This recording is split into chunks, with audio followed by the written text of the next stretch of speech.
অজিদের হারানোর পর র্যাঙ্কিংয়েও বাংলাদেশের জয় জয়কার। কেরিয়ার সেরা অবস্থানে নাজমুল হোসেন শান্ত, বড় লাভ মিরাজ ও হাসানের।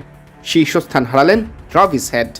ডারউইন টেস্ট জয়ের পর আইসিসি র্যাঙ্কিংয়েও সুখবর পেয়েছেন বাংলাদেশের ক্রিকেটাররা। টাইগারদের বিপক্ষে সুবিধা করতে না পেরে টেস্টের 1 নম্বর স্পট হারিয়েছেন অস্ট্রেলিয়ার ট্রাভিস হেড। আর র্যাঙ্কিংয়ে বড়সড় উন্নতি হয়েছে বাংলাদেশের ক্রিকেটারদের। প্রথম ইনিংসে 84 রানের গুরুত্বপূর্ণ ইনিংস খেলা অধিনায়ক নাজমুল হোসেন শান্ত তার কেরিয়ার সেরা অবস্থান অর্জন করেছেন। অস্ট্রেলিয়ার বিপক্ষে দুর্দান্ত ইনিংস খেলে 1 লাফে 9 ধাপে গিয়ে শীর্ষ 20-এ উঠে এসেছেন তিনি। তার অবস্থান এখন 20 নম্বরে। অল্পের জন্য অর্ধশতকের দেখা না পেলেও দারুণ 2 ইনিংসে 5 ধাপে গিয়েছেন মুমিনুল হক। তিনি এখন 31তম।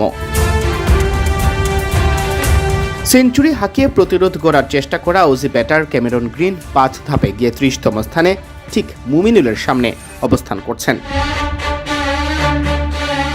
এদিকে শীর্ষস্থান হারানো ট্রাভিস হেড 1 ধাক্কায় নেমে গেছেন 3 ধাপ, চলে গেছেন 4র্থ স্থানে।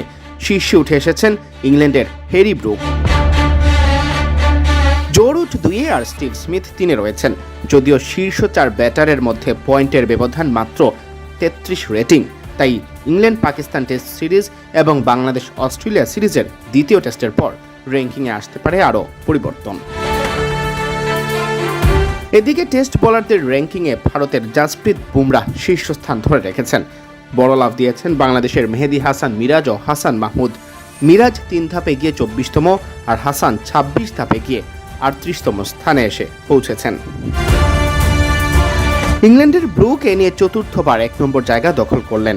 এদিকে শান্ত ছাড়িয়ে গেছেন লিটন দাস ও রবীন্দ্র জাদেজাকে। শান্তর বর্তমান রেটিং পয়েন্ট 659, যা ইতিহাসে বাংলাদেশের কোনো ব্যাটারের মধ্যে 6ষ্ঠ সর্বোচ্চ।